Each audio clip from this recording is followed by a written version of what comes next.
Hello. Luto ulit tayo ng adobo. May sakit na kaming lahat. Si Rayray may lagnat. Kinit may ubo sipon. Ako yung sakit ko wala pa. Papa na lang namin ang hindi pa. Huwag naman sana. Ko, wala na kami makain pag ang papa pa namin ang magkasakit. Yung kanina pa ito tinimplahan, binabad. Ngayon lang niluto para pasok sa ilalim yung lasa. Namanga.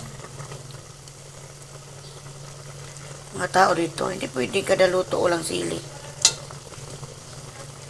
Kaya ako, iba ang ulam ko kasi masakit sa ulcer yan. Alam niyo ba ang ulam ko? Sorry, kawawa. Okra lang ang ulam ko. Okra lang guys. Daya ng tadhana. Yan, bye.